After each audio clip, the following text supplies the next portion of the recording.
The Battle of Abensberg took place on 20th of April 1809, between a Franco-German force under the command of Emperor Napoleon I of France and a reinforced Austrian corps led by Feldmarschall-Lieutenant Archduke Louis of Austria. As the day wore on, Feldmarschall-Lieutenant Johann von Hiller arrived with reinforcements to take command of the three corps that formed the Austrian left wing. The action ended in a complete Franco-German victory. The battlefield was southeast of Abensberg and included clashes at Offenstetten, Beiberg, Siegenberg, Rohr in Niederbayern, and Rottenburg and Erlaber. On the same day, the French garrison of Regensburg capitulated. After Marshal Louis Nicolas Davout's hard-fought victory at Battle of Teugn-Hausen the previous day, Napoleon determined to break through the Austrian defences behind the Abens River. The Emperor assembled a provisional corps consisting of part of Davout's corps plus cavalry and gave Marshal John Lannes command over it.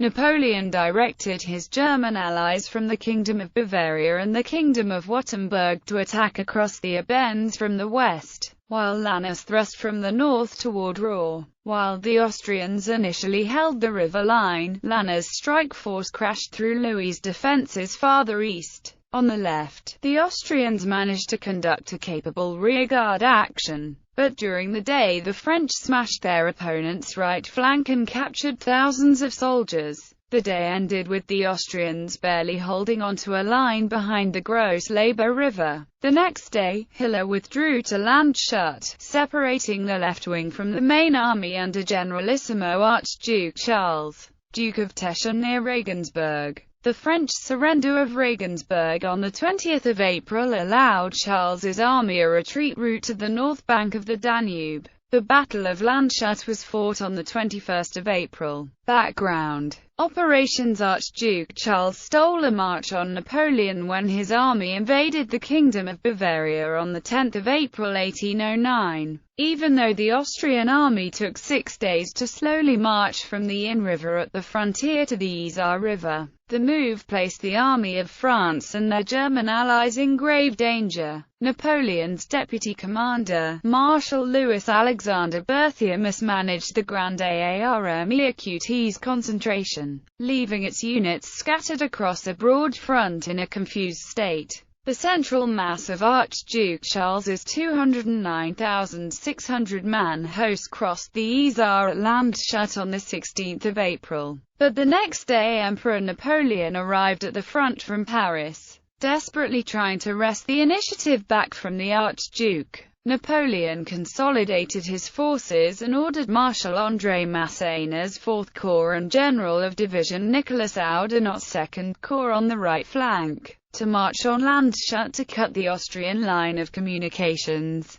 He planned for Marshal François-Joseph Lefebvre's Bavarian 7th Corps to hold in the centre at Abensberg, while Davout's left flank 3rd Corps withdrew west to escape being trapped between Charles's main body and the Danube. On 19th of April, Charles realized he had an opportunity to destroy Davout.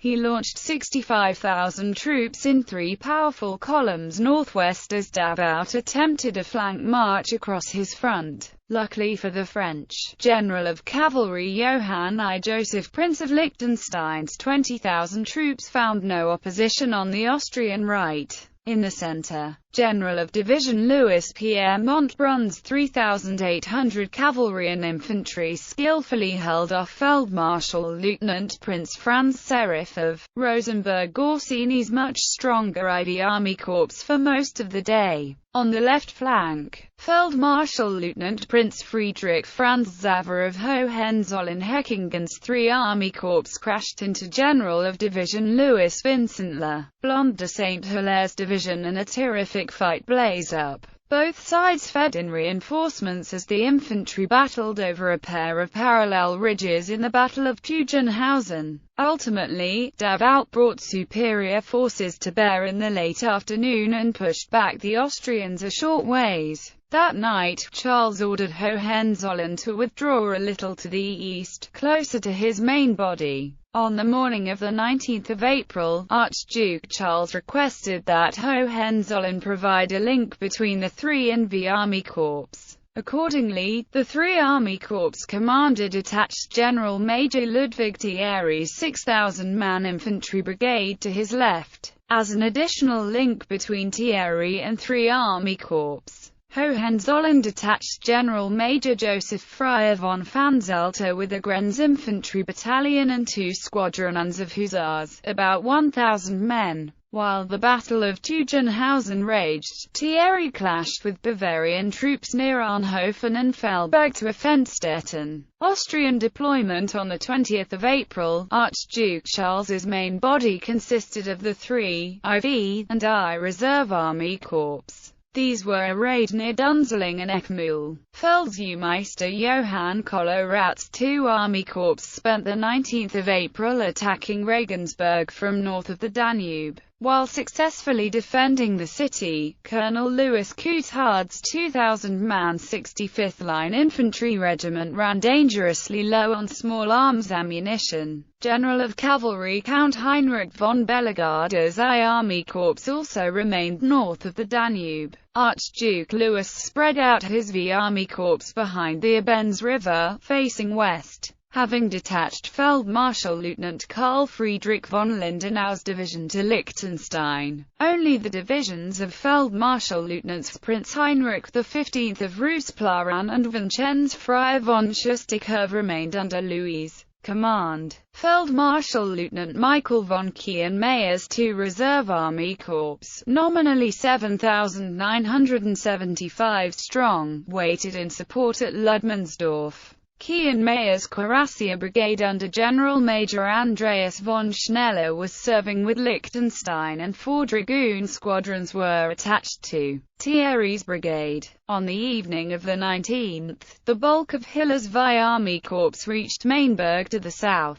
Like V and 2 Reserve Army Corps, the VI suffered from detachments. At the beginning of the war, Charles sent the division of Feldmarschall Lieutenant Franz Jelassig to hold Munich, the Bavarian capital, where it remained. Hiller also posted General Major Armand von Nordmann with a small force at Moosburg and Erizar to watch his south flank. The official returns of Hiller's 3 corps totaled 75,880 troops, but after detachments, the left wing numbered only 42,000. French deployment. When Lannes arrived at the front, Napoleon immediately placed him in command of a provisional corps. This ad hoc formation consisted largely of 3rd Corps units that escaped Archduke Charles's trap the day before, namely General of Division Charles-Antoine Morand's 1st Division, General of Division Charles-Étienne Gudin de la Sablonnière's 3rd Division, General of Division Raymond Gaspard de Bonardi de Saint-Sulpice's 2nd Heavy Cavalry Division, and General of Brigade Charles-Claude Jacquinot's Light Cavalry Brigade of Montbrun's division. Also added was General of Division Etienne Marie-Antoine Champion de Nansouty's 1st Heavy Cavalry Division from the Cavalry Reserve. One of St. Sulpice's brigades was detailed to guard Salle and Erdunau, a defile between Lannes and Davout. On the morning of the 20th of April, Napoleon mistakenly assumed that the bulk of Archduke Charles's army lay in front of him. Accordingly, he gave orders for a drive southeast in the direction of Landshut. Lannes' mission was to turn the Austrian right flank by pushing south toward Ruhr. General of Division Dominique van Damme would attack Siegenberg with his small Kingdom of Württemberg Corps. Lefebvre's other 7th Corps divisions, together with General of Division Joseph Laurent Diement's Reserve Division of the 3rd Corps, would link Lannes and van Damme. Napoleon ordered Massena's 4th Corps to capture Landshut and the Isar River crossings, cutting the Austrian line of communications. Battle. Abensberg. Archduke Charles sent orders to his brother Archduke Louis at 7:30 a.m. on the 20th of April. He instructed Louis to fall back to Rottenburg and defend behind the Gross-Leber. Charles intended Hiller to take position on Louis' left at Pfeffenhausen. Charles erred in sending the orders so late and in not informing Louis of Hohenzollern's withdrawal to the east. The latter move left the V Army Corps' right flank exposed. Vanzelter held Bach on the extreme right flank. To the west of Bach, Thierry held Offenstetten with 3 1/3 battalions. His other 2 2/3 battalions had become separated the previous day and joined General Major Frederick Bianchi, Duke of Castellanza, who had 6 battalions near Berg. Louis posted Schustic with 4 squadrons of hussars and 1 1/3 battalions at Rohr. Schustic's infantry had just rejoined the Army Corps after marching from Mainberg with General Major Joseph Baron von Mesco de Felser-Cubanese detachment. In one account, Lanner's advance guard approached Bach in the late morning of the 20th of April, forcing Vanzelter's small detachment from the Austrian 3 Army Corps eastward. The 1st Bavarian Division under Lieutenant General Crown Prince Ludwig of Bavaria and the 3rd Bavarian Division led by Lieutenant General Bernhard Erasmus von Deroy, together with Diement's 3rd Corps Division, advanced on Offenstetten. Around 10 a.m. they defeated Thierry's brigade, forcing him back on Bach as Lannes approached from the north. Thierry hastily withdrew to Rohr, which he reached at 2 p.m. Historian James R. Arnold offers a different narrative. He writes that Vanzelter's command was withdrawn on the 3 Army Corps Commander Hohenzollerns' orders, leaving the north-south road through Bach wide open. Meanwhile, Thierry's attached dragoons discovered that Abensberg and its nearby roads were alive with moving columns of enemy troops. Around 8 a.m., Thierry fell back on Bach and found to his dismay that French cavalry already occupied the village. Having become separated from his supporting dragoons, Thierry's men were chased into the woods by Jacquinot's horsemen. From there the Austrians hiked cross-country toward Rohr. Author Francis Lorraine Petre states that Guden encountered Vanzelter north of Bach and brushed him aside about 9 a.m. The 1st Bavarian Division and General Major Hugel's Württemberg Brigade drove Thierry from Offenstetten around 10 a.m. When the Austrians reached Bach, they stumbled upon Jacquinot, who attacked, and they scattered through the woods.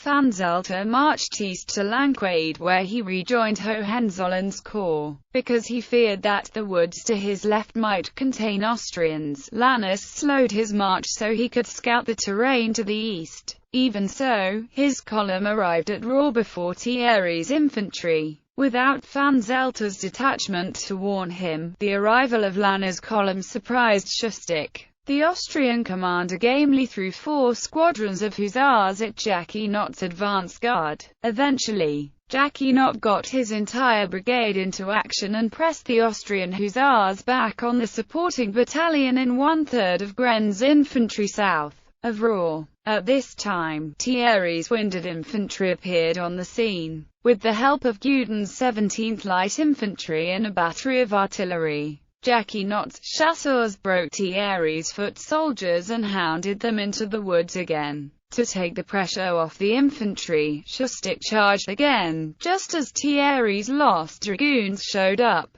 At first, the attack went well, but then the Austrian horsemen came up against a mass of cuirassiers. The result was a rout of the Habsburg cavalry, who rode through the ranks of their own foot soldiers. The French chasseurs and cuirassiers rode roughshod over the troops of Thierry and Mesco, cutting down the fugitives. Over 3,000 Austrians became prisoners, including Thierry, and 4 cannon were lost. The previous evening, Hiller's VI Army Corps bivouacked at Mainberg. Though a road ran directly from Mainberg to Louis' left flank at Siegenberg, a distance of only 13 kilometers, Hiller elected to join his colleague by a roundabout march via Pfeffenhausen. Once he arrived, Hiller was authorized to take command of all 3 left-wing corps. Hiller personally arrived in Siegenberg to confer with Archduke Louis around midday. Hearing troubling reports from the right flank, he sent Feldmarschall Lieutenant Karl von Vincent toward Rottenburg with the line brigades of Generals Major Joseph Hofmeister and Nikolaus Weissenwolf, plus 4 squadrons of the Rosenberg Chevauchelages Regiment No. 6. Archduke Louis posted Prince Rus and General Major Joseph Radetzky von Radetz with 4 battalions and 12 cavalry squadrons at Siegenberg.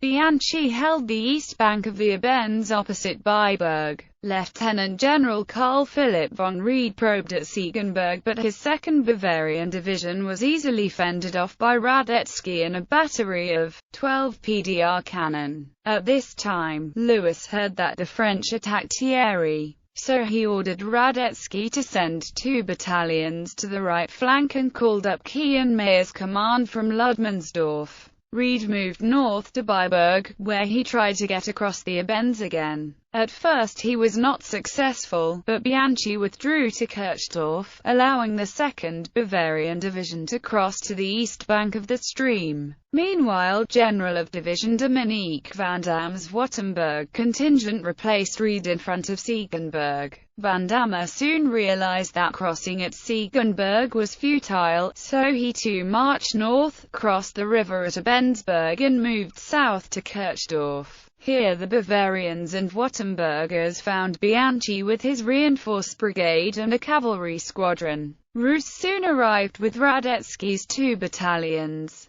Around 2 p.m. a sharp combat took place, after which the Austrians retreated to the southeast. According to one account, General of Division Jean-Victor Tharo's cavalry of the 2nd Corps also became involved at Kirchdorf. Pressed by Red 7th Bavarian Infantry Regiment, plus 2 of Hugel's Württemberg battalions, Radetzky conducted an orderly retreat on the Siegenberg road, covered by the Grenzes and Kienmayer's grenadiers under General Major Constantin Gilly and Karl Desprez. He managed to shepherd the V Army Corps trains safely through Pfeffenhausen before the Bavarians cut him off. Ried pursued aggressively and scooped up many prisoners but failed to capture the bridge, which the Austrians burned. Even so, the Bavarians kept up the pressure, crossing the shallow Gross-Laber at 11 p.m. to attack. Radetzky fell back to a hill called the Hornbach, where his rear guard skirmished with the Bavarians into the early morning hours. When Vincent's column neared Rottenburg, he found the road jammed with the 3 Army Corps trains. A charge by the Rosenberg-Chevauxlages halted the French cuirassiers long enough for his infantry to gain solid positions on the east side of the Gross-Laber. Hiller arrived at Rottenburg in the late afternoon and ordered a counter-attack at 7 p.m. Vincent swung his left brigade forward and quickly overran a Bavarian unit, capturing 300 troops. Soon after, the Deutschmeister Infantry Regiment No. 4 got into a vicious firefight with Bavarian and French infantry. In the twilight, the Austrians were forced back by superior numbers with 600 casualties, but they had finally stopped their enemies. Regensburg. On the 20th of April, the Austrian 2 Army Corps continued attacking Colonel Louis Coutard's 65th Line Infantry Regiment at Regensburg. A French convoy sent to replenish the critically low ammunition supply was ambushed by Austrian cavalry at 8 a.m. The Austrian commander foolishly agreed to the terms. However, Liechtenstein's column soon appeared from the south.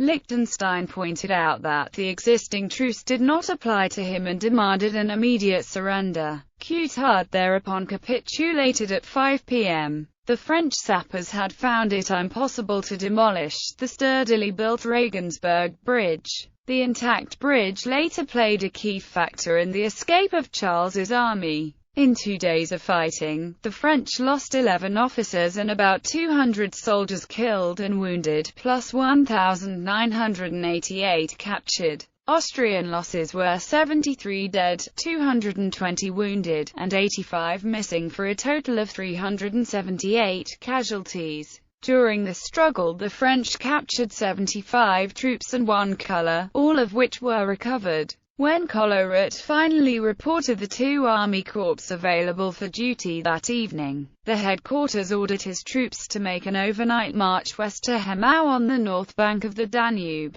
In the morning, the tired troops were recalled to Regensburg from their pointless ramble. Aftermath. Arnold lists 1,107 Allied casualties, including 746 Bavarians. He gives Austrian losses as 492 killed, 2,219 wounded, and nearly 4,000 captured, or a total of 6,711. The French also captured 8 colours and 12 cannons. Digby Smith notes Allied casualties as 34 dead and 438 wounded, but this seems to count only the German Allied troops. Austrian total losses are given as 6,872, including 3,000 to 4,000 captured. The 2nd Battalion of the Brodegrenz was annihilated, with 18 officers and 1,040 rank and file counted as lost. Petra lists 2,710 Austrians killed and wounded, plus about 4,000 captured. Altogether, the 42,000 troops of Hiller's 3 Corps left wing faced 55,000 French and the German allies. Only about 25,000 Austrians and an equal number of allies were engaged in action. That evening, as the extent of Thierry and Schustig's disaster became known, Hiller resolved to pull his 3 Corps behind the Isar at Landshut. In this decision, he was also influenced by Massena's move against his left rear and unfavorable reports from Archduke Louis. This crucial decision meant that the Austrian left wing would in the near future operate independently from Archduke Charles's main body. Hiller would only reunite with his army commander on the 15th of May north of Vienna. While Napoleon savaged his left wing, Archduke Charles remained amazingly inert. At 6 a.m., the Archduke was with Prince Rosenberg, and at 7:30 a.m. he sent orders to Archduke Louis and then wrote a letter to Emperor Francis I of Austria. But from 11 a.m. until 6:30 p.m., the Austrian Generalissimo failed to issue any orders. He either became obsessed with capturing Regensburg or he had an epileptic seizure during which he is supposed to have locked himself in his quarters. The epileptic attack is probable, but there is a possibility it may be a cover story for Charles's failure to exercise command. What is known is that the Austrian 3 IV and I Reserve Army Corps did not disturb Davout's remaining 3 divisions under generals of division, Louis Friant, Saint-Hilaire, and Montbrun on the 20th of April. Despite being outnumbered, Napoleon's 113,000 troops split the 161,000 strung-out Austrians into 2 forces. Charles' 5 Corps, including 48,000 additional troops of the Iron II Army Corps north of Regensburg, lay to the north, while Hiller's 3 Corps fell back to Landshut. Both Austrian forces had to fight a second major battle each. Hiller fought the Battle of Landshut on the 21st of April, while Charles engaged in the Battle of Eckmühl on the 22nd.